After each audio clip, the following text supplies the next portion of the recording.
Hi, this is Sarah. And this is Rachel. And this is the Rippah Diaries, a podcast where we rip apart episode by episode the Vampire Diaries, but not today. Today we're doing a special episode. Yeah, this week we're talking about all of the parents from Mystic Falls and trying to rank them. Because obviously they're mostly all terrible. Pretty bad. There's some okay ones, but the parents are just such an interesting factor in Mystic Falls that it's worth a discussion. It definitely is. We're going to also limit it to the teens' parents, so not like... Oh, and spoilers. We'll definitely spoil like every season. Spoilers. But yeah. Not people who became parents throughout the course of the show. Yeah. People who were revealed to be the teens' parents, the core parents. Yeah. Even the ones who are not alive. Yes. Yes. So to start us off, we can obviously start with Liz. We're not getting into the ranking yet, but she's one of the better parents. Just to review who each parent will be covering is, and sort of what the gist of who they are is, because some of them need a reminder, frankly. Most of them needed a reminder for me, but yeah. So anyway, starting with an obvious one, Liz, her little arc, she's Caroline's mom. She was married to Bill, but obviously they split at some point, and she becomes a single mom. And, they eventually kind of, turn things around. We'll get into more when we actually give our ranking and try to debate where everything ended up. But all in all, she's a rare parent who, raised their child from start to end. Never abandoned and is present Caroline. Mostly. Yeah, exactly. She's present, not abusive. She checks off two things that almost no one else on this list checks off. Yeah, because on the opposite end of the spectrum, Caroline's father is, of course, Bill Forbes. We don't really know much about Bill generally. No. He doesn't get, a huge arc, just a little bit in season 3. But yeah, obviously, he was presumably co-parenting with Liz until they split because he's gay, and so he moved to a different town. Yeah. And he's still, in Caroline's life, though. Yeah, it seems like they are close. Because I think when she finds Vicky's body, she's going to visit him. Yeah. So, he moves to a different town, divorced co-parent situation. Of course, that all changes once Caroline becomes a vampire. We'll be getting into a lot of the specifics of that. We'll save that, yeah. We'll save it. But, of course, that really changes that relationship and adds a lot of different layers to that one. Oh, yes. So, yeah. And then after Bill, we have another terrible parent, Kelly Donovan, Matt's mom. Yeah, and Vicky. Yeah, and Vicky's mom. And, we obviously don't get too much of Kelly. She does come back in, season 8, but... Yeah, she's just a floater, which tells you all you need to know. Yeah, she's in and out of Matt's life. She was a single mom, because he was obviously, we'll get into his dad, too, and Vicky's dad. But, yeah, Kelly... Again, so much to say, but a lot of it will come out in the discussion of the ranking. But she's in and out. She's in and out. She's flighty. She left town to go live with her boyfriend Pete in Florida or something. Before the show starts, and then she comes back. Yeah, and then she leaves again. But at Matt's request that time. So that's Kelly. On the other end of the Donovan spectrum, we have Peter Maxwell, who's the father of Vicky and Kelly. Vicky and Matt. Vicky and Matt, Who, for real, because he's the long-lost father that they didn't really know. Yeah. He was ex-boyfriend of Kelly, and he left when Vicky was young. Well, Kelly was literally pregnant with Matt, so Matt never met his father because he literally left before he was born. And so, we'll get into the more specifics of that a little bit later, but he did just choose to leave town because he didn't like his life, and so he had no part in Vicky or Matt. None in Vicky's at all. Matt's later on. He does appear in season 8, sort of trying to rebuild the relationship for supernatural reasons, but... Yeah, that's kind of all we get of Peter Maxwell. So, interesting one. I'm sure we'll have some things to say about in the rankings. He's one where I'm he could shake out kind of anywhere. But yeah, in a weird way. Anyway, another one where I know exactly where this person will shake out. No question. Abby Bennett Wilson. Yeah. Bonnie's mom. Yeah. She obviously got done so dirty having this woman as a mother. Yeah. But Abby... we just covered pretty much her full arc. She comes back again in season 4, but in season 8 too, most of it's season 3. But most of it's season 3, and she's obviously not in Bonnie's life. She abandons her twice. Yeah. For another adoptive son. Yeah, as when Bonnie's a toddler, she leaves to go take out Michael and then just doesn't come back. And just, so never returns, so... complicated one there. Yeah, tough as there. They usually are. An easier one who we really just don't know much about is Rudy Hopkins, the father of Bonnie. Yeah. Again, don't really know much about him except that he's Bonnie's dad, and like his ex-wife was Abby and she left. Yeah. He just, I don't know. It's kind of weird until season 4 when he does start to get involved. Yeah. Where then it's like more of a thing of like he becomes the mayor and he's doing a lot to try to protect Bonnie until he dies in season 5. So he's a hard one because we don't get a lot, but there'll be a bit to discuss, I think. Yeah, but never abandoned Bonnie. He's her never primary caretaker Yeah. throughout all these seasons, even though we've never seen him. Yeah, even though he's just not part of the plot, he is a primary caretaker who is present and did not abandon, which is saying a lot on this list. And does not abuse, so... Yeah, the amount of people on this list that fully abandoned their child is shocking. It's pretty much all of them. Yeah. One who didn't, though, another one. Yeah. Carol Lockwood. Oh. So much to say about this broad. Even though she's pretty much always on our out-of-pocket list. Yeah, she's crazy. Most of those things don't relate to her being a mom. Yeah. She's, like, a pretty good mom. She's present. Yeah. She never, like, abandons Tyler or anything. And she's also pretty accepting of, like, him becoming a werewolf. Takes a minute, but she gets there. And I feel like she's pretty good. Yeah, she's an interesting one because there's definitely like 3 phases to her motherhood. There's like the whole first one, which is ended when her husband dies, obviously, because that just inherently changes her relationship with her son. Of course. And then there's like a short phase there of just her and Tyler until she finds out that he's a hybrid or a werewolf and then a hybrid. Yeah. I feel like that really changed their relationship as well, just obviously. Yeah. So as we sort of talk about her rankings too, I think there is this consideration of all 3 pieces. Yeah. But there is a through line of all those 3 pieces of just taking care of Tyler and trying to like do the best by her family. She is trying to do her best. What that means in each of those 3 phases, I think changes. Yeah. But that is at the end of the day, like she's just trying to be like a good mom, I think. Yeah. We'll get more into her for sure. Yeah. So then, of course, the other end of Tyler is Mayor Lockwood. Love Richard. I was gonna say Dick. What to say about this guy? What to say about this guy? Yeah, obviously former mayor of Mystic Falls who died at the end of season 1. So there's just not a lot to say. But even then, we get enough that I definitely have a solidly formed opinion of him. Yeah. Yeah, we'll come back. We'll discuss him later. Yeah. Anything you could say about him will so much factor into his ranking that 100%. We'll just save it. Yeah. He's a mayor, father of Tyler. Husband of Carol. We'll get back to him. Everything else, bad, and we'll get into it. Yeah.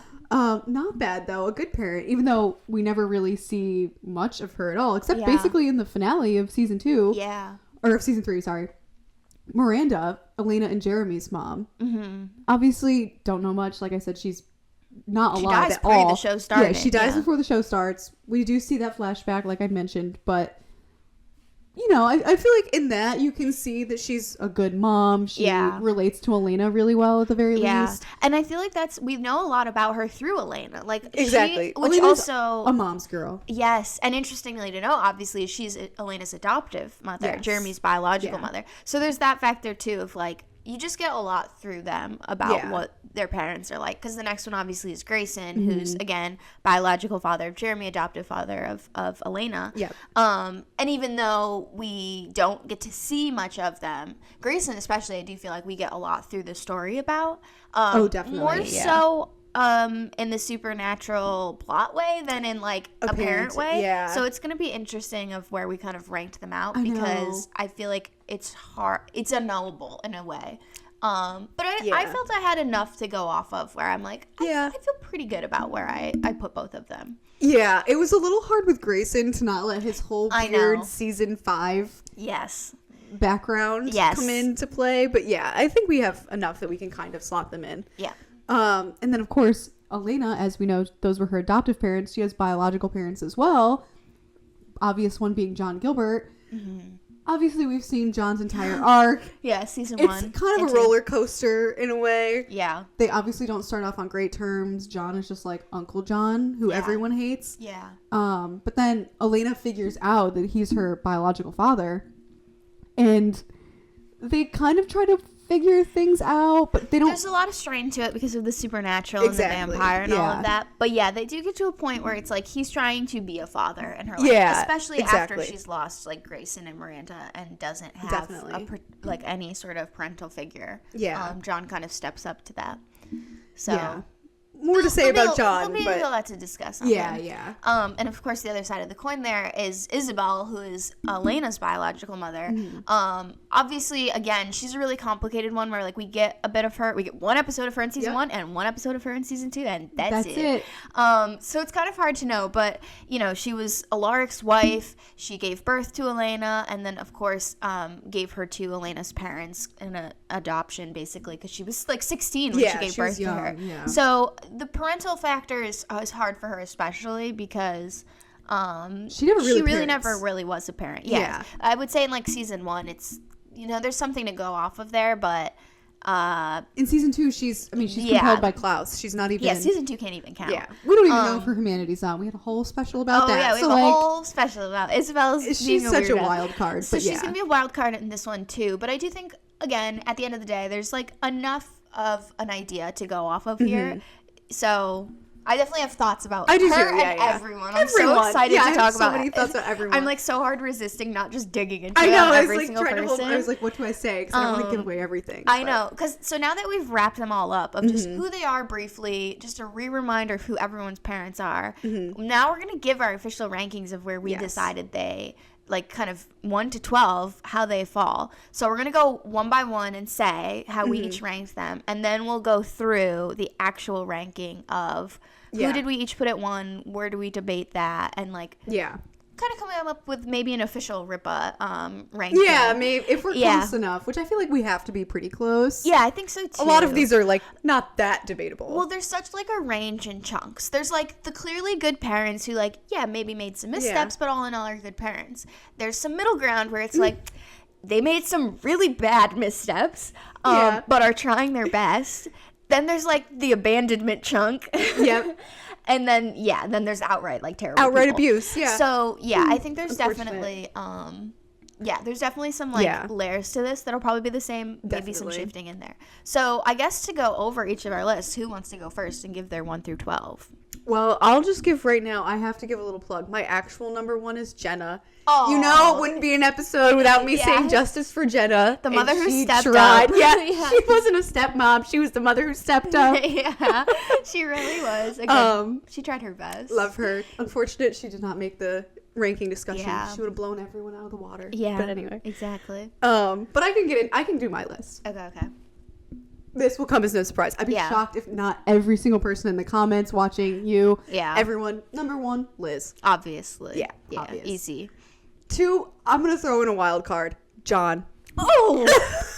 Things have just been shaken up. He died for her, but we'll get into it. Okay. 3, Miranda. Yeah, of course. No one has a bad word to say about Miranda. Yeah. 4, Rudy. Yep. Why not? 5, Grayson. Okay. What the hell? 6, Carol. Okay. 7, and this, I should have said this is best to worst. Yes, best to worst. 7, Isabelle. Okay. 8, Peter. Maxwell. Okay. I don't know. We'll get into more. We'll debate. 9, Kelly. Kelly Donovan. Interesting. 10, Abby. You know she's my number 1 op. Yep.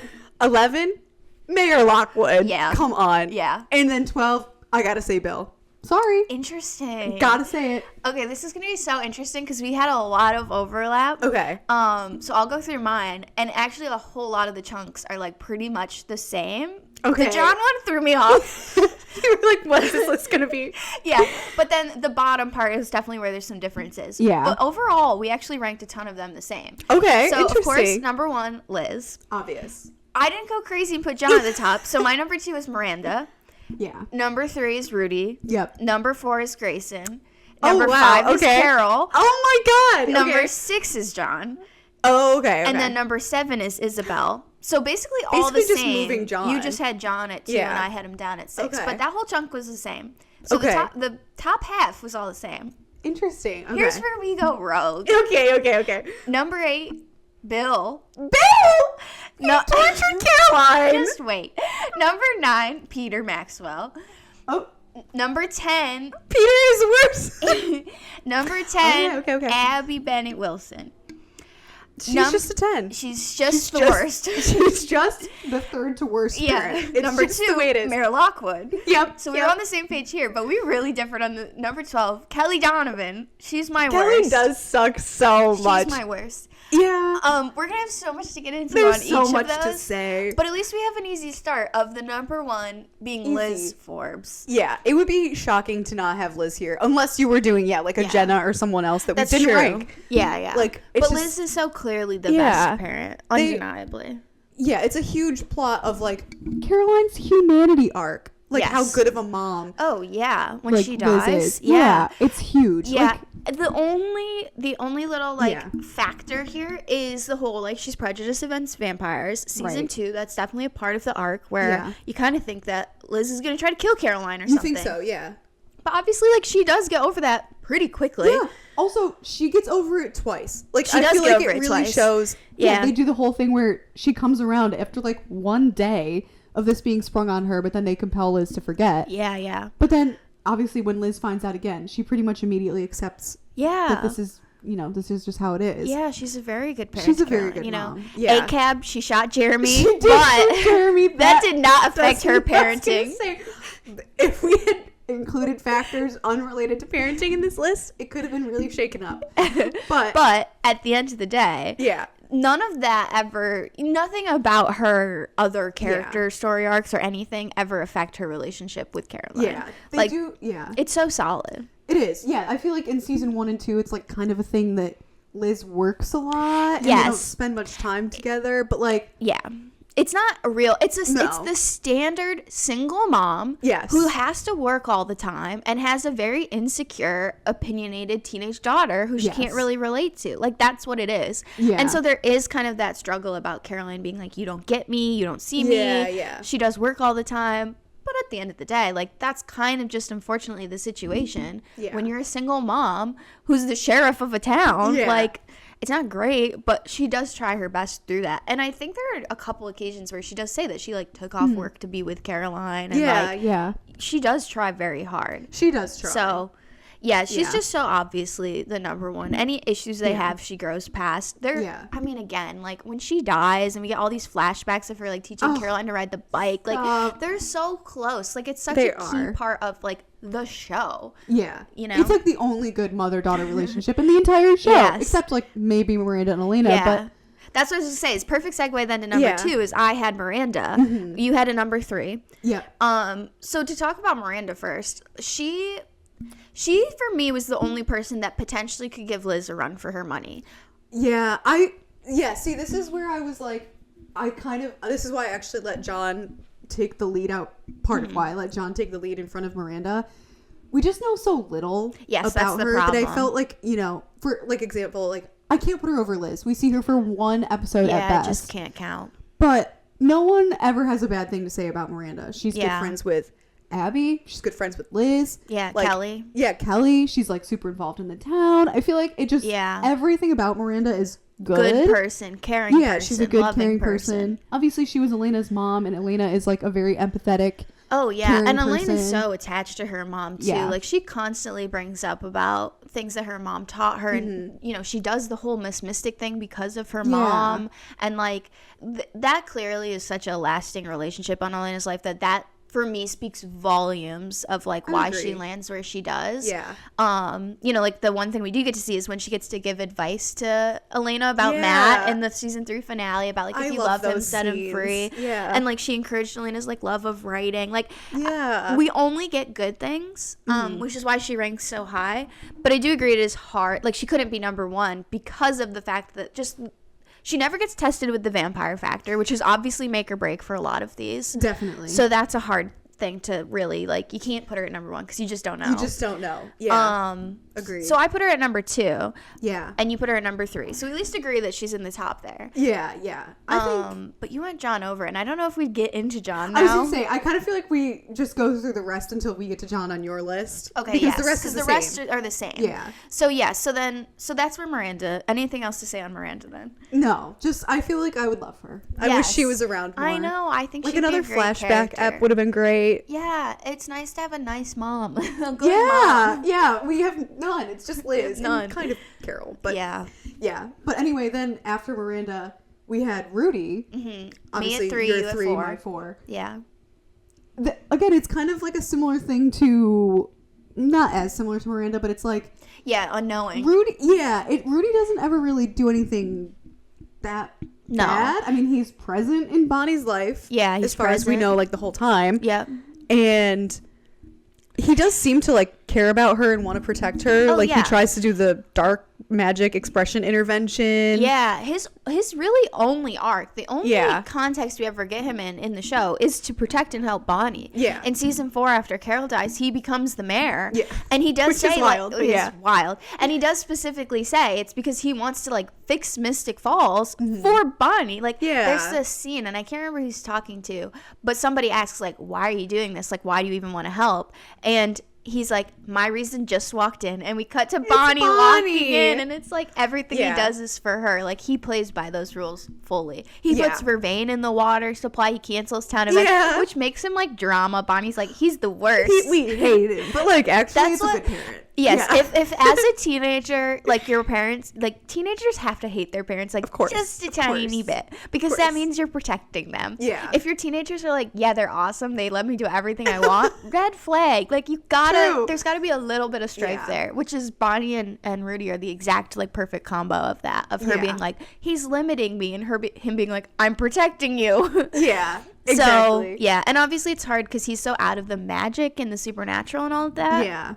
He's not super, like, loving, accepting of it. Yeah, he does seem to kind of not want anything to do with it. Like, I think Graham's or Bonnie maybe makes a comment in season 1. Yeah. That he doesn't really want anything to do with it. He doesn't indulge. But also, it's pretty fair, because obviously, like, he was married to Abby, and Abby fully abandoned him and his child. Magic. Yeah, because of magic, because she got too involved. So it's like, I don't know, it's kind of a valid fear to be like, don't get mixed up in this. Like, nothing good's gonna come out of it. It doesn't. Also, so he's kind of right. No, he is kind of right. Also, yeah, like she does end up getting into like expression and all that stuff. Yeah. And he never tries to like do conversion therapy to her or anything. Yeah. Like, he does accept it. Like, he accepts it's a part of Bonnie. Yeah, he does. He just, you know, he doesn't want to encourage it. He doesn't want to encourage it. Yeah. Yeah. So at the end of the day, he's a good parent. I think I was gonna say, I think he's a good parent. We get so little, but he seems good. Yeah. Again, he's one where you could maybe rank slightly higher. Like, maybe he's over Miranda. Yeah. Maybe even over Liz. I don't know. It's just, again, the unknowing of being like,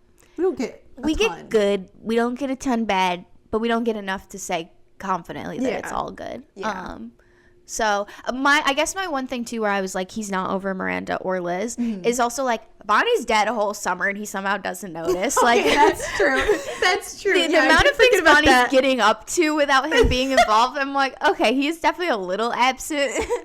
Yeah. Okay. That's so maybe that's that factor there, where it's like he's somehow just letting all this happen. Yeah, I will say I was refreshing myself on like the Rudy plot line and all of his stuff, and I guess he is like a traveling pharmaceutical sales rep before he becomes mayor. Yeah. Weird leap, career-wise. But so I guess it does explain that he's around. And I feel like, I kind of chalk that up to a similar thing with Liz, where it's like, he is a single parent. He doesn't have to work. True. Like, unfortunately, that means Bonnie can be she was stopping dead starting for a whole hard. summer, though, I don't know. Yeah, dead for a whole summer is bad. I don't remember what her excuse was, that she said she was somewhere else or something. She told him. And I think she had Jeremy sending emails or something. That's true. She did have, like, Jeremy was sending emails on her behalf, but it's iffy. If my parents had seen me over FaceTime, or especially heard your at voice, that age, for a whole summer, they'd be like, you get home now. That's true. Miranda and Liz would never play this game. Okay, that's so true. Now. So that's why he kind of landed there for me. Okay, that's fair. That's fair. Yeah, no, I agree. Also, I don't know. Yeah, but the next parent also is another, like, good parent who we don't get a lot of. But I do think this one has a little bit more of the questionable factor, which is Grayson Gilbert. Yeah. He's such an interesting and complicated one because, again, we don't get anything of him like Miranda. We don't even really get him in a flashback. Like, he makes that one joke with Jenna in the season 3 finale when they're doing those flashbacks. And that's mostly it. And then other than that, it's John gives us a lot of info on Grayson. Yeah. Which I feel like informed my ranking of him. That John was giving. Yeah, I don't know. It's so hard because he falls into the category of parent that is heavily factored by the vampire supernatural definitely like thing in all of this. And I have to say, like, I have to assume his reaction would be, at the least offensive and bad, it would be just like John's reaction. Like, he'd probably be like, let's kill Stefan and Damon. Like, you can't be around them. Like, I feel like it'd probably fall somewhere closer to that than like a like Liz. I feel like, like Liz, or even, I don't know, even Carol. Like, I feel like, I'll get into this next, but Carol's so unbothered. She's just like, cool. Just like, what the hell? Yeah, this is our life now. She's like, okay. But Liz is like, it's bad. This is a problem. But like 24 hours later, like, okay, I've accepted it. And I do agree. I think Grayson would have a harder time. I think but so again, too. like, we just don't know. So it's hard to like count that too hard against him. I know. But I do think he would have a really hard time with Elena being a vampire. I think that he really would have been. I think that would have caused problems. I think so too. I also feel like, again, this is a hard thing where it's like, we get so little of Grayson, it's hard to not be informed by his whole season 5 arc, like we mentioned earlier, with the Augustine Society, where they were literally like experimenting on torturing all these vampires. Granted, he did use the vampire blood, I guess, from one of the Enzo maybe, to save that little girl, like save a little child that Elena met, I guess. Yeah. And he was a doctor and like seemed to have been helping people, but there's something about weird experimentation that I'm like, ooh, why that's a did red they flag. give him that arc? It's really weird. But again, it is that factor of like being raised to hate vampires and having this idea about them is like hard to get past. And without knowing any of them, it's not like he thought of it as anything different than what it was like using them for scientific whatever. Yeah. Again, so questionable. Potentially, like, him being alive to see Elena be a vampire could have changed all of that. Like, he could have learned their of what his ways, or he could have become way worse. He could have been like Bill. Yeah, that's why, exactly. That's why I feel like he had to be in the middle. Like, he had to be somewhere more middle. Yeah, I guess for me, he's at 4, so he's still pretty high. Because I was like, I do feel like, again, ultimately, like, I can't count him against him fully. True. Because what we do get is a good dad. Like, he's a good dad. So it's hard to like push him farther down. He has less to be like negative towards him. Yeah. But there's a hint to where I'm like, he can't be top 3. He can't be. Nope, he can't. So sorry to Grayson, but that the vampire experimentation really did you dirty. It really did. Yeah, no. Something about Grayson just gives me a bad vibe. Yeah, it's the season 5 stuff. It is. It's definitely the season 5. And the John stuff is questionable too. But again, even John, as much as which I guess he wasn't around when Elena became a vampire, but I don't know. He didn't react like Bill about it. No. So exactly. I don't know. There's a lot to be said about all of that, which I feel like the Isabelle factor and the John factor. So before we get to John, is Carol. Yes. Carol, my number 6, you're 5. Yes, 6 and 5. Carol is a complicated broad. That's what she is about her. That she is. She definitely got better as the series went. I'll give her that. I thought that too. I was like, Carol unfortunately starts off with boy mom vibes. Oh my god, she's so like major weirdo red flag. Yes, she's giving like she calls Vicky white trash or trash or whatever. Wrong side of the tracks. Yeah, wrong side of the tracks. Basically, she has a lot of her don't date like, my son. Exactly. A lot of her like season 1 plot is basically just like she hates anyone that has a relationship with Tyler, and that bleeds into when Caroline and Tyler get together. In season 3, she calls Caroline a prostitute. Yeah, she calls her a prostitute. She obviously calls Bill to come torture Caroline. Like, which again, that's where the vampire factor comes in. But still, I don't know. Yeah, again, classic TV mom who like wants to keep up like a weird image and has this weird relationship with their child as a result. Yeah.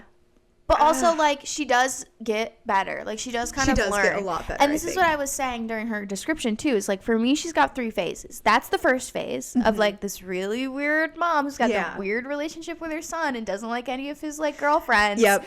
And is calling people trash and prostitutes. Yeah. But then... Children, Mayor Lockwood dies. And that really changes her for me. I think so, too. In the second season, and again, like you said, the Caroline stuff in season 3. But by the second season, I feel like second season Carol is very different than season 1 Carol. Like, trying to navigate her life without her husband changes her, and her being relationship with her. Yeah. And, like, she is very with Tyler, like, being like, we only have each other. Like, we have to be here for each other. Yeah. So I feel like that kind of supports her parentage, I guess, a little bit. I think to be so like, too. At the end of the day, she wants to do right by Tyler. And then again, agreed. that third phase really proves it, is when he reveals to her, like, what's been going on, that he's a werewolf. And she just immediately is like, I'll call Bill. I'll fix it. I'll fix this. Yeah. Or Carol is probably steps the up to the quickest to get on board. That's exactly what I thought. I was like, it's kind of shocking, but she's the most immediately just like, all right, this is our life now. I changed my whole mind, which maybe it helps that she presumably did not grow up in Mystic Falls or with the founding family or anything like that. Only learned about vampires through her husband. Probably. So there's maybe that factor too, where she's the least like ingrained into that vampires are bad and must die thing. So it's easy to get over it. And also he's a werewolf, so completely different ballgame anyway. That's so true, yeah. But either way, she reacts really well to it. And is just then like a good parent after that. Yeah, by the end of season 3, she and Liz are like covering for Caroline and Tyler with the whole with the council after Dark Alaric reveals that. That's a whole little side plot in the finale. But yeah, I don't know. Carol really like brings herself back up. She could have easily slipped down the ranks, but she kind of brought herself to a nice middle. Season 3 and 4. Yeah, she's so fiercely loyal to Tyler. She really is. I think she's overall a good parent. She is overall a good parent. It's hard because, again, like, we don't get a lot of it because, like, Tyler leaves town a lot, too. Yeah. She could write into the abandonment thing, but I think it's so different when, like, Tyler is a werewolf who's choosing to leave because he has to be with similar people to learn, and she allows him to do that. So she gets sort of some bonus points, I guess, for that. But yeah, I do think at the end of the day, she is just motivated by like doing what is going to help her child and protecting him, and that's like all you can really hope for. So in this show, that's true. Yeah.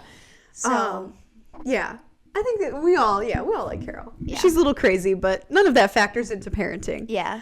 The next one, which is your next one, but I had my number 6. Your number 2. My number 2. This is the biggest shake-up disagreement. John Gilbert. I had to go with John Gilbert. Listen. He is not like on the Carol and Liz level of like immediately coming around on the vampire thing, which of course it doesn't even relate to Elena turning into a vampire, just like associating with vampires. Yeah. Which I can kind of, I mean, I think we have to say, like, in retrospect, knowing all of John's plot, like, he knows she's the doppelganger and all of this stuff, and he is trying to protect her from that. Yeah. Albeit in maybe not the best way. Yeah. And he does ultimately die for her.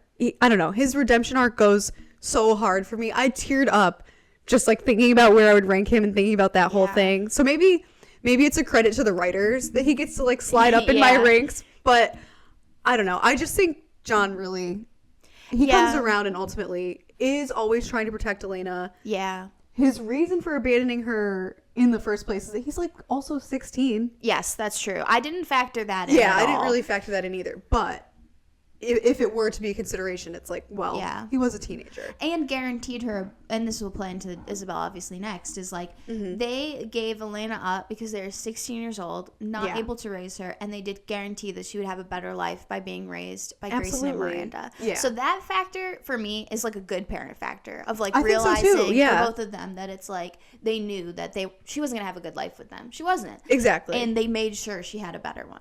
So that is a positive factor for both of them for me.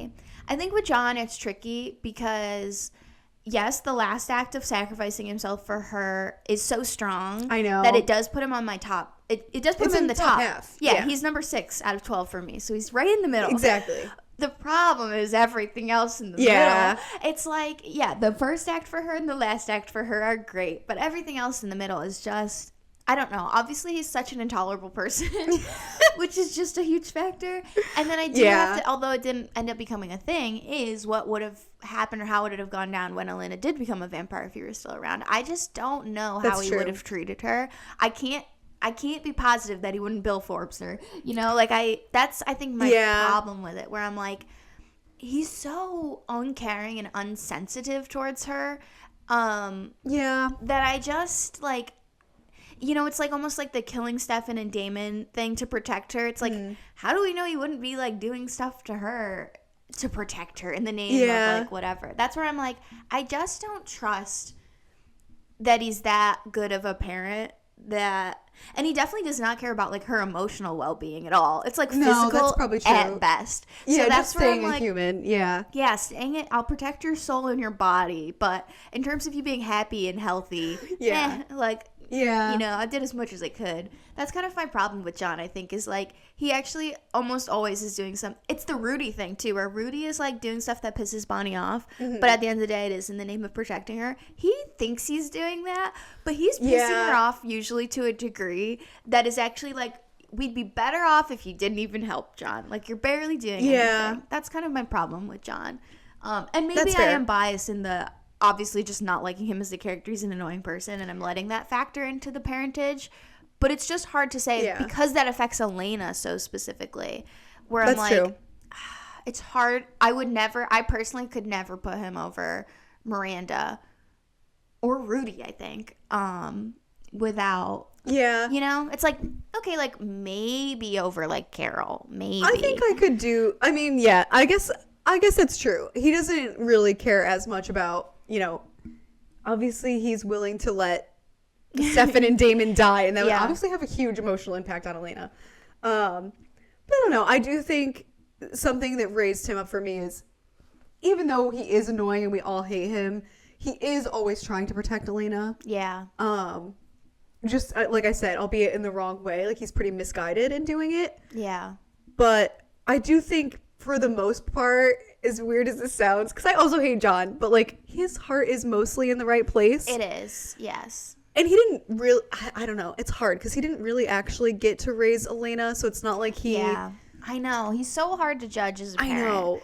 And what we do get, I do most, especially like the dying for her and everything, I'm like, I get where he's coming from with a lot of it, and he is trying to save her from like getting taken by Klaus, suffering Catherine's fate, like whatever. Yeah. But I do think you would make a good argument that he potentially could have gone down the Bill path. Yes, I think that's a big worry. I will say I tried not to factor that in as much for John as like Miranda and Grayson, for example, because there was more to go off of John that we actually see. That's true. Whereas Miranda and Grayson, I was like, yeah, well, we really kind of have to like nothing. extrapolate a little bit because there's nothing. Yeah. But John, I tried to not really factor that in. Yeah. So there is some obviously differences in my list because for some people I did factor it in, some people I didn't. Yeah, I know, it's such a hard thing. I will say, like, something interesting you said in there is like John's heart is always in the right place. I didn't think that's true, which is why he's in the top half. But I think like John's heart is always in the right place, but like the way he achieves that is not always great. Right. It's not great. And that's why I'm just like so resistant to put him any higher, because I'm just fair. like I'll give you over Carol. I think but I don't know if I would give over. I definitely wouldn't give over Miranda. That's true. This is true. I do think if I was rewriting this, I would probably put him at 4. I might go Liz, Miranda, Rudy, John. I still think John over Grayson. Then Grayson, then Carol. It's so hard to know because Grayson's such a wild card, and I'm like, well, Grayson and John are almost kind of like the same in a way. You know, like what we get of them, they're the same kind of person. That's true. Exactly, and that's also, I guess maybe that's part of why I ended up putting Grayson lower. Yeah, in a weird way. Actually, you know what I forgot to mention about Grayson? He also died in place of Elena, because when Stefan went down to save them, and he was like, true. That was actually, I forgot. How did I not remember this? This was a big part of my motivation of putting Grayson where I did, was his last act being like, no, Stefan, don't save me from drowning, save her, and then having to just like stay in the car and slowly die, but true. Knowing that she got saved. Like, I honestly forget so much. So they actually are like really very similar. John and Grayson are so similar. See, actually, now that we're thinking about that, I forgot about that parallel. See, that makes me want to put Grayson over John, because at least he's a tolerable person too. Like, Elena liked her dad. That's true. That's true. I don't know though. I feel like I still can't separate his weird season 5, like the Augustine Society. I'm like, I know. That just speaks to an evilness in someone's core. Like, I know. Holding people captive. I bet John would do that too, though. So that's where I'm like, I know, it's so hard. I don't know. I will give you John over Carol. But I do think the John Grayson debate is interesting. I personally got to say Grayson, because, again, like, Elena has so much love and respect for him. I think that's important as a parent. And Jeremy too. I mean, the pocket watch, like being so obsessed with that for his dad, because his dad, like Jeremy's so attached. Jeremy hates John. The way that everyone hates John, I'm just like, that really makes me want to resist. Putting him any higher, because like, you know, those parents in real life where it's like they're good parents, but like the kids hate them, and you're like, that's not a good parent in like actuality. So I could be convinced to move John up 1. but only one. I'm not putting him up at 2. Yeah, I do want to move John down now, but I don't know. I still kind of put him over Grayson. See, and I think this is what informs keeping him over Grayson, and also was part of why I did have it as number 2. I felt like in John, like in his last little arc, him giving up his life for Elena, all of that, I actually thought that showed potential to kind of come around on some of the vampire stuff, even though it was to keep her as a human. Died specifically so that she wouldn't, though. But he does end up working with Stefan and Damon, and I feel like given more time, I think John could have gotten there. Yeah. I don't know. It's we hard just to. Don't know. Grayson is just more of a wild card. So I don't know. It's, again, so much of this is speculative because all the parents are dead. Yeah. Like they all die. So it's hard to really. They start dead or they die throughout. Yeah. So it's like, well. And early, too. There's so much we didn't see. They almost all die in the first, 4 seasons. Yeah. Yeah. Carol's I don't think we're getting to an official Rippah list thing because I feel like there's no way we agree on where he goes. But we're at least more tied up. Maybe we do a tie for 5. Yeah. John and Grayson. Yeah, they're 4 or 5 together. I think that's fair. I'm willing to come down to a tie for 5. Yeah, I'll put him over Carol. Yeah. I'll give him that. But yeah. I don't know. Now I'm like, should I have moved Carol up? No, she's a weird boy mom. We're going back to my list. She's a weird boy mom. She's a weird boy mom. I do think it is so weird that she's just like... I know, she's so calling Vicky Donovan trash. The things she's teaching Tyler are not good. Not great. Let's put that. Also, I will say, and I didn't, again, there's so much speculating that has to go on, but I'm like, Mayor Lockwood, the OG Dick, he sucks so much. How did Carol not know that he was like an abusive asshole? That's true. Like, come How on. did she not step in? Yeah. Yeah, so she must have known. That's true. She's that complicit. kind of taints her a little bit for me. True. Yeah. That's fair.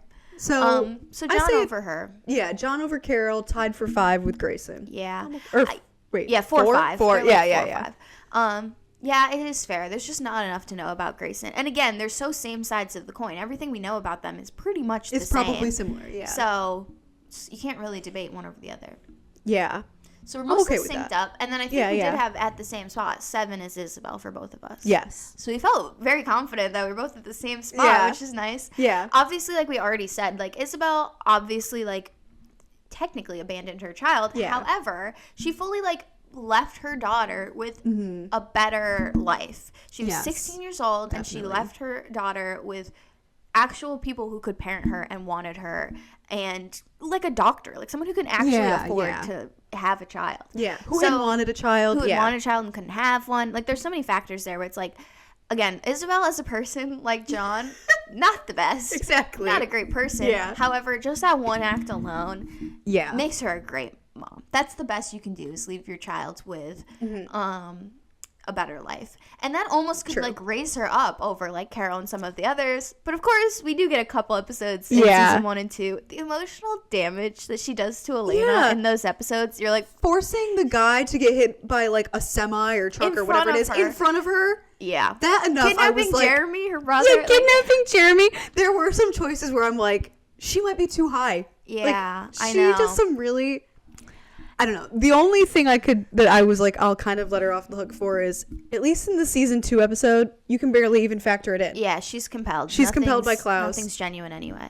And season 1 even, she's doing it all in this weird attempt to protect Elena at the end of the day. It's like it's bad. She's a bad person. It's bad. But I don't know. It's just so.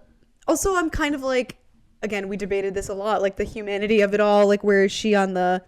Is it off? Is it on? Is it middle ground? Like, I don't know. I almost feel like you have to separate that out a little bit because, like, some of her actions as a vampire, because it's like, we don't know. Yeah, the one human act we have of her is leaving Elena with a better life. Exactly. So, I didn't want to put her in the top half. No. Because, again, like, season like, 1, she just ruins so it bad. so hard. Yeah. But, again, ultimately, her one act that we really get of her as a parent was a good one. I agree. So, and I also do think a little bit of what she says to Elena, like at her grave that her parents made for her, Isabelle. 2. Yeah. In season 2, I do think helped me keep her like relatively high in the bottom half. Yeah. Over some other parents, because she does seem regretful of how things went down. Totally. And she acknowledges kind of what I was saying before. It's like, she's a vampire. She's not herself. Like, yeah. this might not have been who she would have been. That's Yeah. weird to kind of say, and like, Yeah. again, it's more of like a speculative thing, like Yeah. most of these other parents. But yeah, I don't know. I all in all thought she's not the worst. She's not the worst. She's not the best. She's not the best. She's not in the top worst. best. Which is why like 7 feels like such a solid spot for her, where it's just like she's so middle ground. Yes. She did the best that she was possible of, and that's all we were gonna get from that.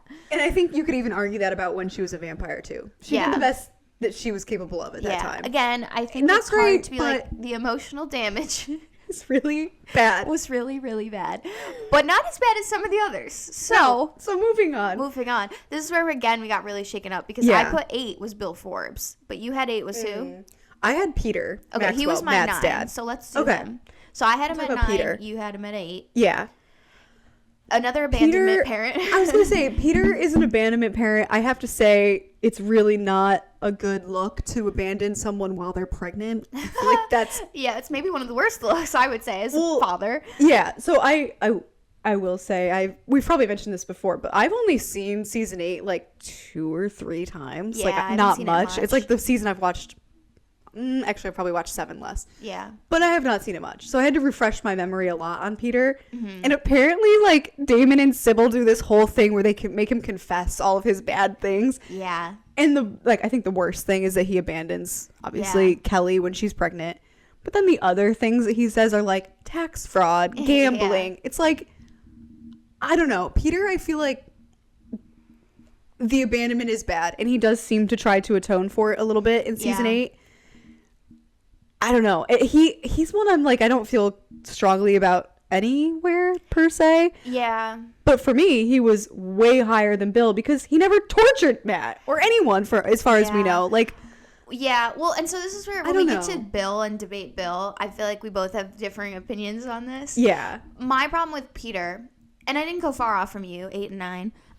That's true. Same range. Peter, like, he inherently abandonment bad. Abandoning it's true.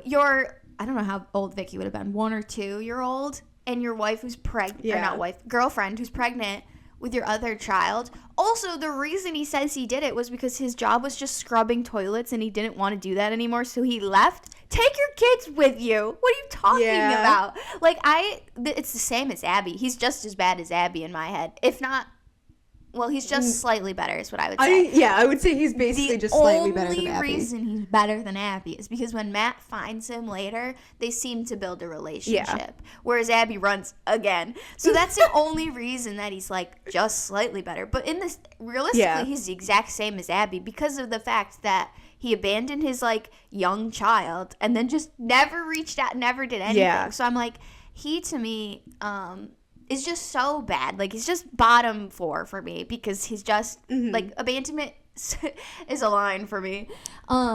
Yeah. But again, he only gets points in his favor of that when Matt finds him again. He's like tries to sort of make good about that. But again, it's like it's because of all the supernatural stuff going on. It's not even like willingly. Which, again, we're in agreement in all of this because 8 and 9. Who we're not in agreement on is Bill, who we'll get to later. Yeah. So, yeah, I guess, like, Peter, I don't know what else to say on that other than that's sort of where he shuffles out. But yeah, I will say Peter is above all of the rest of my bottom tier for basically, like, 2 simple reasons. Mm-hmm. One, not abusive. Like, not physically and emotionally abusive. That's true. As far as we know. So that puts him above Bill and Mayor Lockwood. Yes. And then I had him above both Kelly and Abby because, for what it's worth, like, Kelly, it seems like had like a lot of personal life issues going on.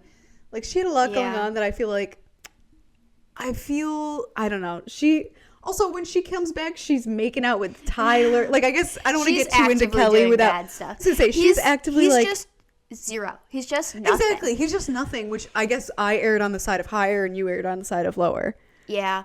Well, and that's, again, with like we put him over the same people except for Bill. So it's like well, the Bill debate, it's just the Bill factor is the only difference here for us is that I factored Bill as being better than the other 4. Yeah. I think we saved Bill to the end because I have him as my last. Yeah, we'll save him to the end. Got the most debate to be had. 100%. But so Peter, we're on the same page of like he's just nothing. Like, he's a bad parent because he fully just didn't try. Yeah. But ultimately, like, could have been he worse, didn't I do guess. anything bad. Yeah, your parent could be Mayor Lockwood, so I guess there's True. that.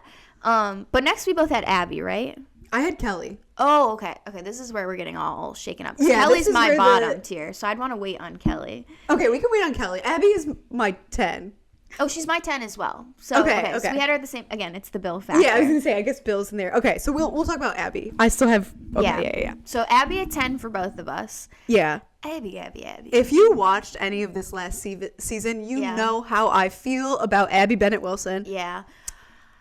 Yeah. I Again, have no good words for her. I don't know. Again, she abandoned Bonnie when Bonnie was a child and just never came back. Again, the exact same as Peter. And it's just like, I wanted to try being a different person, so I left. Yeah. But worse, because she takes in another child. But worse, because she always had to be lower than Peter for me for that reason.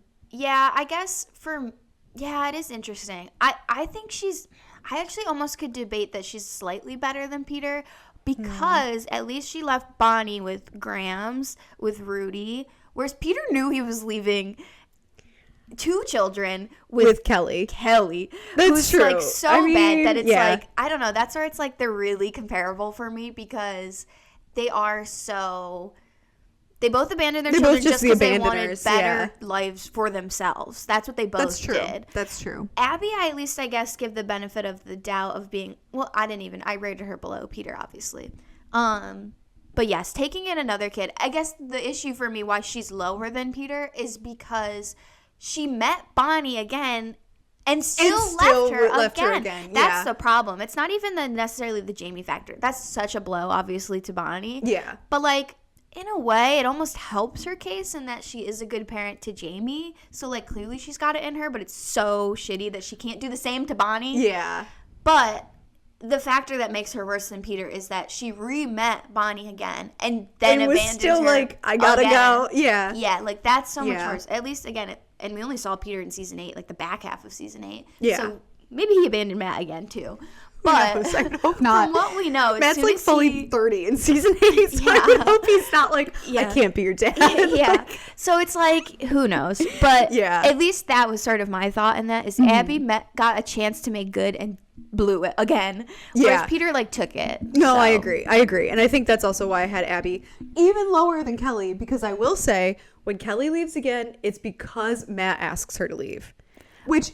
We'll discuss when we get to Kelly. She's my bottom tier, so I will not support anything said in favor of Kelly. We'll come back to Kelly since you have her so low. But yeah, I definitely think Peter above Abby for both. Yes. And again, I will say I was thinking with respect to Bonnie, not with respect to Jamie. She's obviously a decent parent to Jamie. Yeah. The whole like wrecked his car, like that whole thing that she says or that he says. But yeah, I was purely thinking about with respect to Bonnie, and I do think she's lower than Peter for sure. Yeah, I agree. So we can agree on that. But then... I think we also agree, again, on 11 is Mayor Lockwood. Yeah. I mean... Abusive. Yeah, fully abusive. Not even just to Tyler. Like, he tries to pull Jeremy into it. That's true. He makes Jeremy and Tyler fight in the parking lot. Yeah, what is that? That is so crazy. Bad.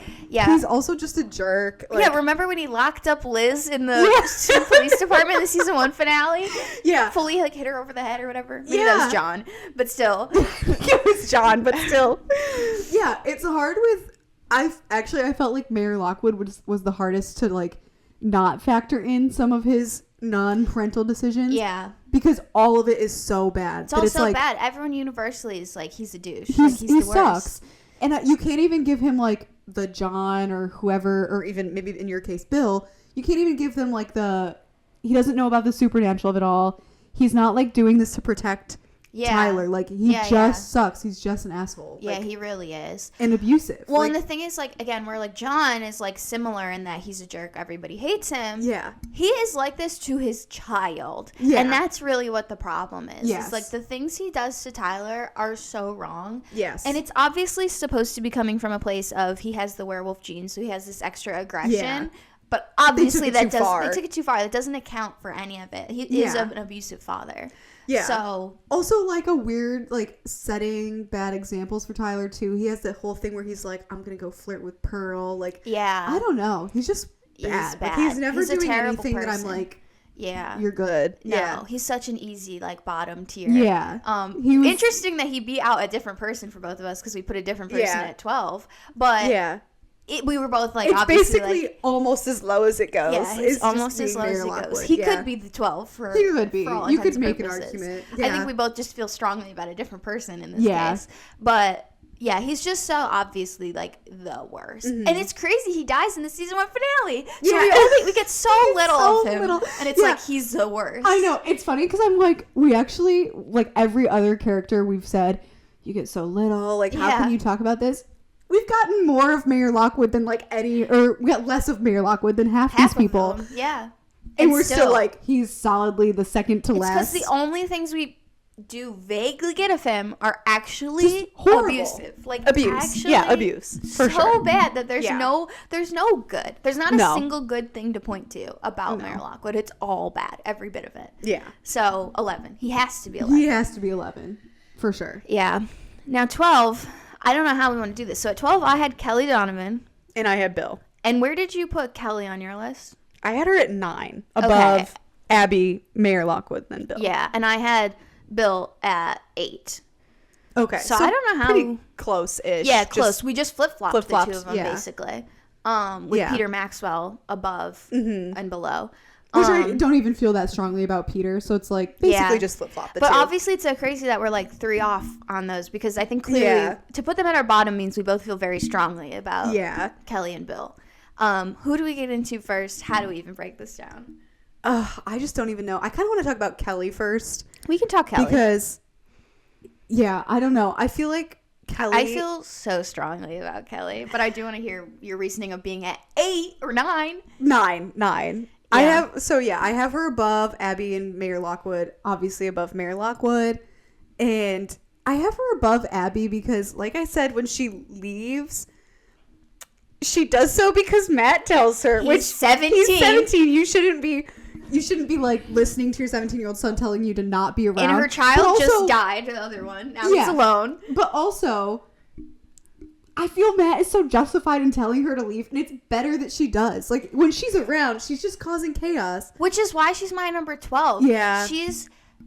I think she's the most abusive parent in the show. I think even though she doesn't physically hit Matt, she is emotionally abusive. The most emotionally, unless we start getting into the Michael, Esther, Lily, Giuseppe. But for me, she is in that tier.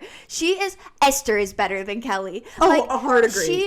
Kelly to me is the worst of the worst because it is better when she's not around, and that's saying something because most of the other parents ranked above her because the worst thing they did was abandon their kids, and like Abby should have been around. Peter should have been around.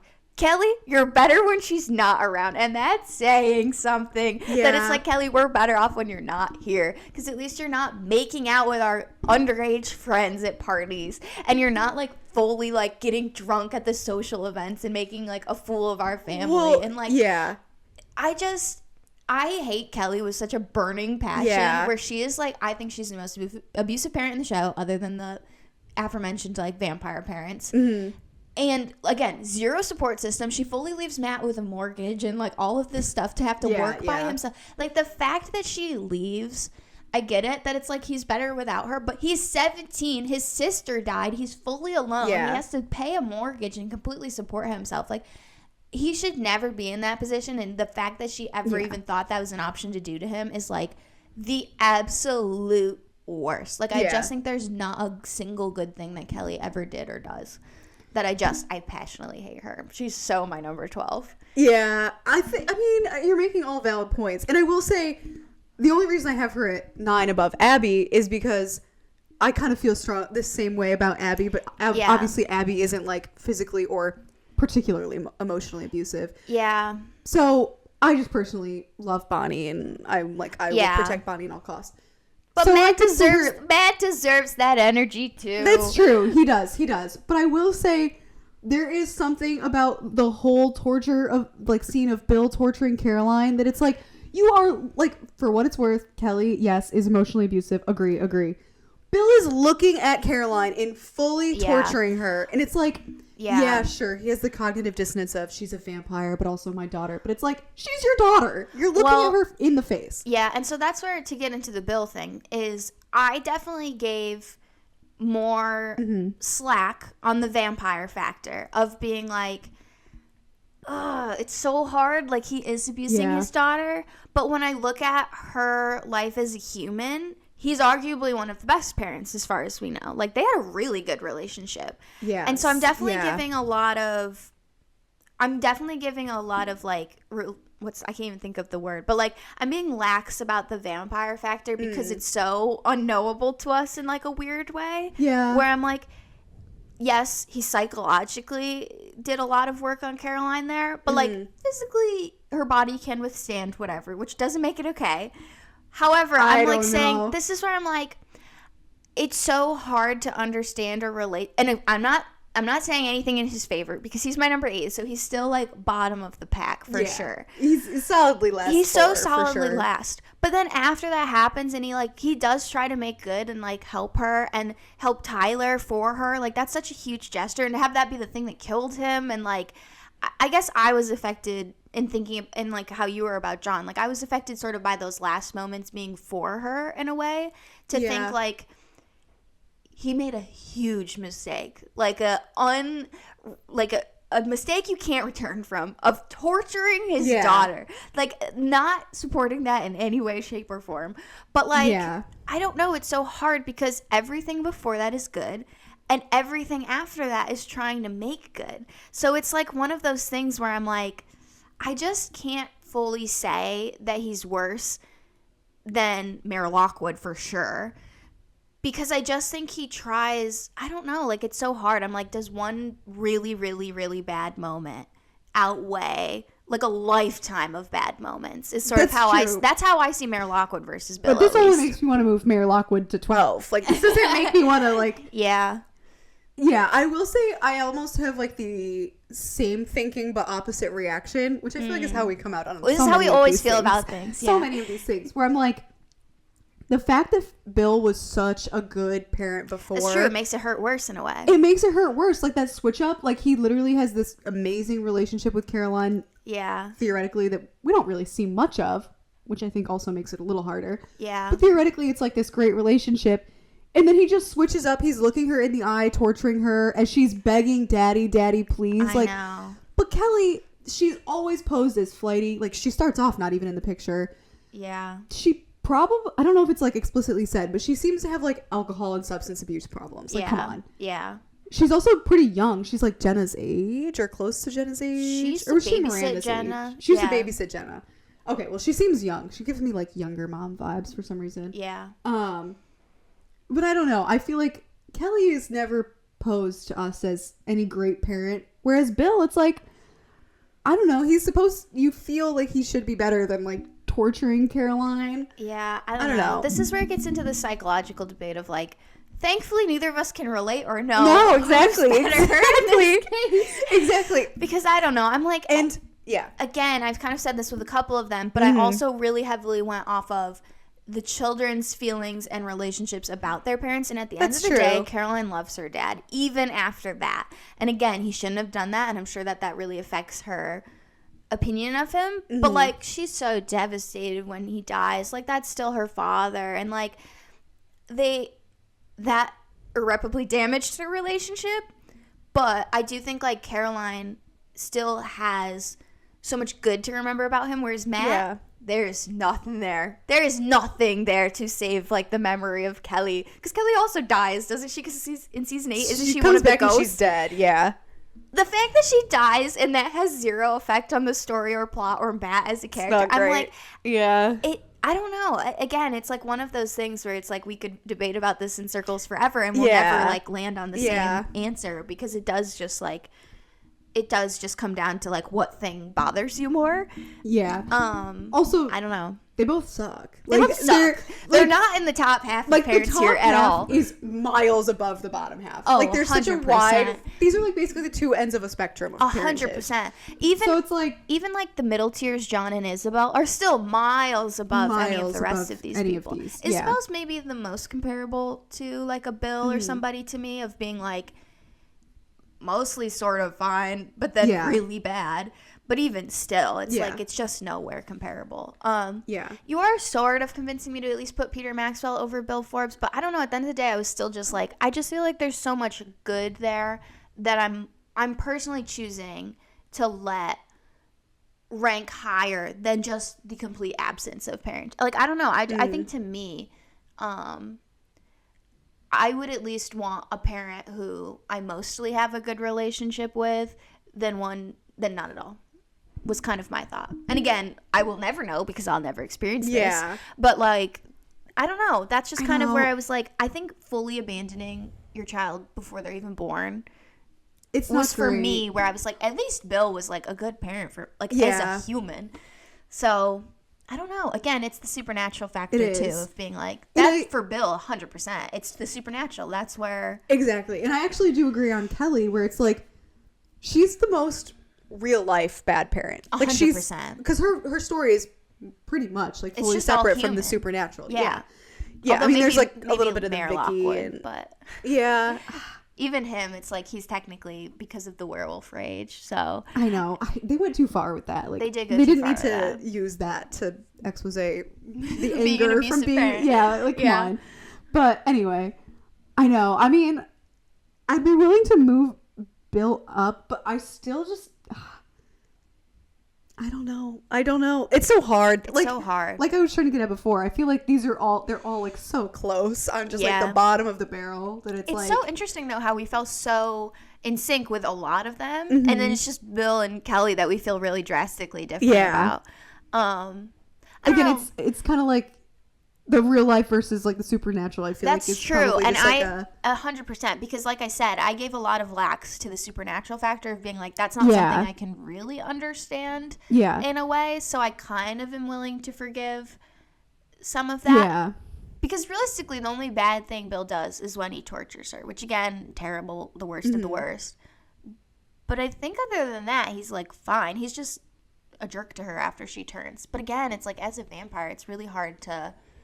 Although they do the whole conversion therapy plot and making it be like that. So it's almost like thinking of a parent who did that to their child. Yeah. Which is... I know. I will say, I think something, and I've said this in many other episodes, but I just, first of all, hate Bill as a character. So that's obviously informing my opinion as a parent. Well, that's why it's interesting with John that you put him so high. Because that's how John and Bill are the same as me, for me.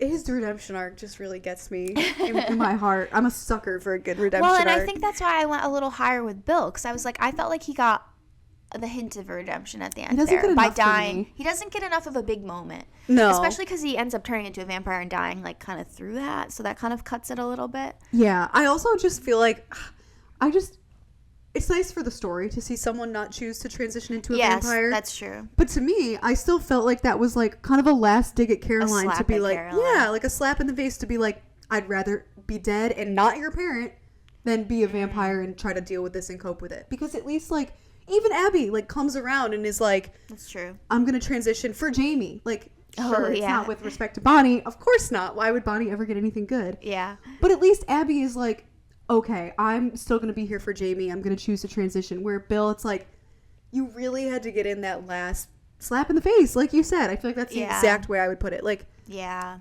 don't know. There's nothing. I just hate Bill so much. And again, and this is what I was getting at before. I never delivered this point, of course, because I got on another tangent of my own. But I've said this before. It always just leaves a bad taste with me that the one canonically gay character does conversion therapy to their child. Like, come on. I do hate it. And not as much about his parenting, but I just hate that as like a thing that they did in the writing. That it's like, you are convincing me to move him down my list at least. But I will say, Mayor Lockwood and Kelly to me are still worse. I would put Mayor Lockwood at 12 easy. Yeah. Any day. I feel like Bill could come over, but Mayor Lockwood for me, I hate that guy. He's okay, fine. Okay, so if we're agreeing on an official Rippah Diaries list here, maybe it's Mayor Lockwood at 12. Yeah, I think so. I don't know where we go from there though, because I would say Bill and Kelly. We could do a tied situation again. Say Bill and Kelly tied for 11. I would be fine with that because I would move Abby above Kelly. Because I would move Bill below. Yeah. Okay. I think that's so we're 12 is Mayor Lockwood. 11, 10 are tied. Bill and Kelly. Yeah. Then 9 is Abby. I think so. 8 is Peter Maxwell. Yep. 7 is Isabelle. 6 is Carol. Yeah. 5 and 4 are tied Grayson and John. Yep. 3 is Rudy. 2 is Miranda. And 1 is Liz. The official Rippah ranking. I think that's the official list. Yeah. Yeah, no, I'm pretty good with that. I'm pretty good with that too. It's like, you come in feeling really strong about the way you've ranked it, and it's hard to avoid, but it is like the more we talk about it, you're like, okay.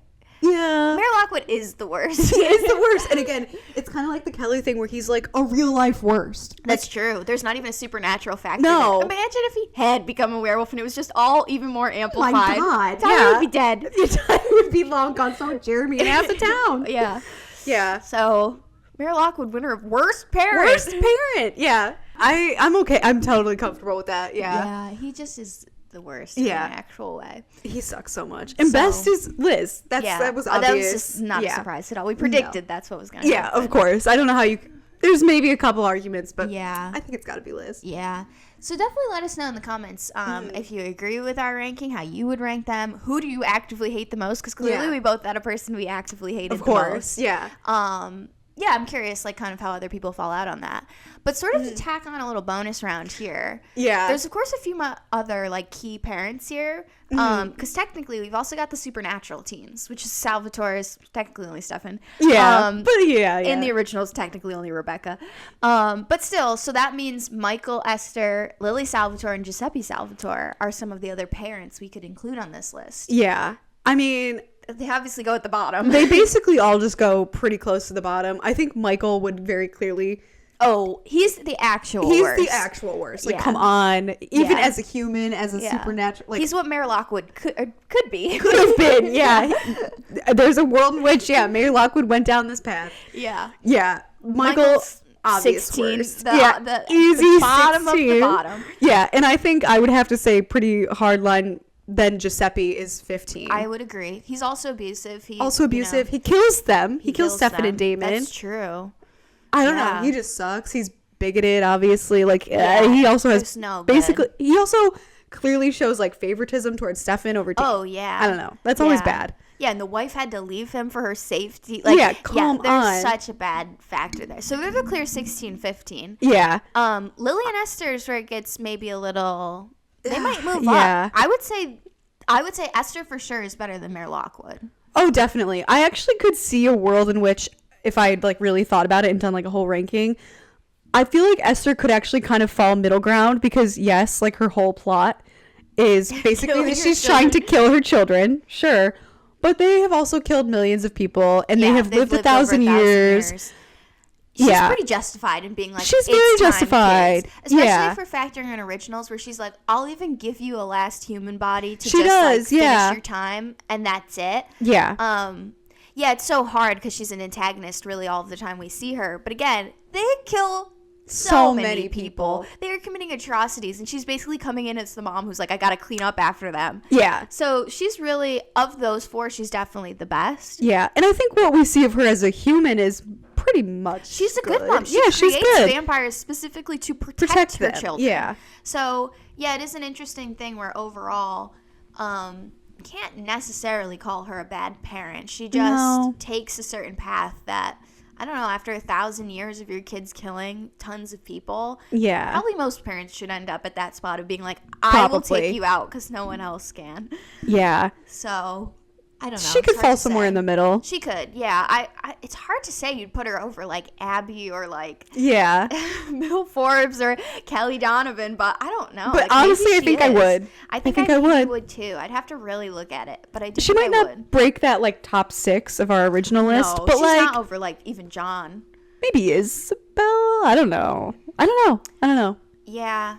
I would say, I don't know. It is really hard. It's hard to say. She's somewhere maybe in that middle territory. I think so. Lily is a little bit more questionable to me. Lily is hard for me, I will say, because we don't really get any of her parenting. Yeah. Like, she's so in the show, but pretty little as a parent. Yeah, so to give the background, people who don't remember, Lily abandoned Stefan and Damon when they were really little. I think Stefan was only like 6 or something. He was he was like a child. Really little child. Yeah.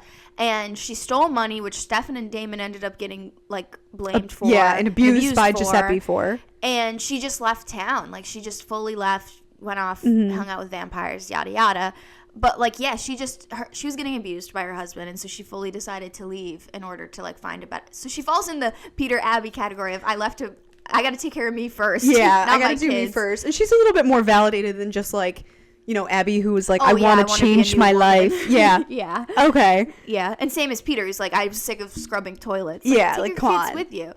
But she's still pretty bad to me, because to leave them in an abusive household, I'm like, yeah. Again, it's really hard because she's 1864. I don't know what it's like for a woman on her own with kid. Like, she's a lot harder to sort of criticize, because I just don't even know what that's like. Yeah, I was going to say, I could see a world in which, it's kind of justified. She can't take little children with her. Yeah. But she also feels she has to get away. They probably were considered like Giuseppe's property. Probably. And so for her to have taken them probably would have been like an act of stealing, and God knows. It probably would have been a lot less likely that she would have left successfully. She should have just killed them. The classic poison them. Yeah. But anyway. But even what we see of her in the present day, like, I feel the present day is so messed up. First of all, she's so annoying. I hate the heretics so much. Like, I've barely seen season 7 because I hate it so much. Yeah. But what we see, it always just leaves a bad, this is big spoils, but when Stefan turns his humanity off and then she helps him get it, Damon has her help get it back on, it always leaves such a bad taste in my mouth that Lily is so unfeeling, and she just regurgitates what Damon says. Yes. Like, she's just like, they show, like, she's just saying exactly what Damon, like, fed lines to her about. She couldn't actually think of anything heartfelt to say to her son. Yeah. She just had to repeat what Damon said. Like, she sucks. She sucks so much. And I think there are, like, other little things, like, where, I don't know, she's just, like, she cares about her heretic family more than Damon and Stefan. I feel like that's pretty clear. Yeah. And, like, yeah, she definitely does. Yeah, which not to say you can't have, like, plus years. Yeah. I don't know, but still. Yeah, she would be so hard to try to rank, but yeah, I would say, like, in the same way that Esther ranks somewhere in that middle tier Isabelle John category of people who are, like, maybe not the best, but are trying to do right by their kids, she ranks in the people that abandoned their kids for various reasons of, like, Peter and Abby. Yeah. And being like, it does put you in the top half for sure. Yeah, no. But you're not the worst of the worst. Yeah. Yeah, I think that's fair to say. It's hard to say exactly where she would go. Same as Esther. You'd have to really, like, kind of look at it. Yeah. But, it's not like Giuseppe and Michael, who are just so clearly the bottom. We got Michael, Giuseppe, and Mayor Lockwood, the three abusive worst dads. Yeah. Like, it's really kind of crazy that in a show, I mean, I guess there's dozens of them and stuff, but we had this many abusive fathers. Yeah. And parents fully abandoning their children is crazy. It's not great. No wonder these kids get up to what they get up to. It's the only way they could. None of the parents are around. Yeah. But anyway, so add those into your comments and factor in how you feel about them. Yeah. Even though we know those two are at the bottom. Yeah. Yeah, I'd love to see your full list, so comment those. I think that'd be so fun. Yeah. But yeah, I think that wraps it up for this week. Yeah, I think it's our official ranking of the best and worst parents of Mystic Falls, from Michael to Liz. What a spectrum. A really wide spectrum. Wow. So yeah, let us know what you think, and check out our socials linked in our various bios and descriptions. We're always posting fun memes, clips, all sorts of stuff, and ways for you to get involved and leave more comments and all that. So yeah, and you can watch the podcast on YouTube, or you can listen on Spotify and Apple Podcasts, wherever you want to listen. And next week, as all of our, like, American listeners know, is Thanksgiving. So there will be no episode for Thanksgiving. And then we're actually going to take off all of December as well. Just holiday because, break. Yeah, a little holiday break. Holidays are always crazy. I feel like I have already in my head a million things that I can do. You're barely going to be in town. Yeah, that don't pertain to ranking the parents of Mystic Falls. Yeah. So yeah, we'll take a little break, and then we're still figuring out what we want to do in the new year. So yeah, check out our socials. Keep up to date there. Let us know whatever it is you want to see, or whatever. Yeah, and definitely. Yeah, we'll let you know what the plan is for 2025, but still up in the air. Up in the air. Yeah. So open to comments, but yeah.